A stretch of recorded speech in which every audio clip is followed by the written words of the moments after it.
ہم کریں گے ہر مظلوم کی حمایت۔ بسم اللہ الرحمن الرحیم۔ السلام علیکم، میں ہوں حرین فاطمہ اور آپ دیکھ رہے ہیں حمایتی نیوز HD چینل۔ نظر ڈالتے ہیں آج کی اہم خبروں پر۔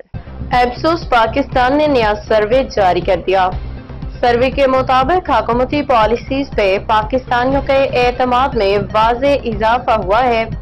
ملکی سمت اور معیشت پہ بھروسہ کرنے والے پاکستانیوں کی شرح 6 سال کی بلند ترین سطح پہ آ گئی۔ 42% پاکستانیوں نے ملکی سمت کو درست کہا، جبکہ سمت کو غلط کہنے والوں کی شرح 21%، کمی کے بعد 58% ہو گئی۔ ملکی سمت پہ سب سے زیادہ اعتماد خیبر پختونخوا سے 48% افراد نے کیا، جبکہ پنجاب دوسرے نمبر پہ رہا۔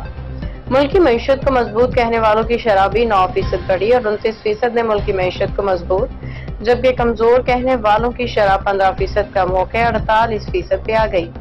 ملکی معاشی مستقبل سے پر امید پاکستانیوں کی شرح بھی پہلی بار مایوس افراد سے بڑھ گئی اور 37% نے معاشی حالات میں بہتری کی امید کی، جبکہ 36% نے مایوسی کا اظہار کیا۔ سروے میں مہنگائی، بے روزگاری اور غربت پہ پریشانی کا اظہار کرنے والوں کی شرح میں بھی کمی آئی ہے۔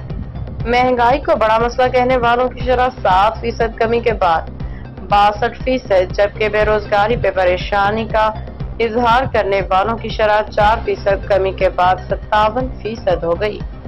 اب تک کے لیے اتنا ہی۔ مزید خبروں اور اپڈیٹ سے باخبر رہنے کے لیے دیکھتے رہیں حمایتی نیوز HD چینل۔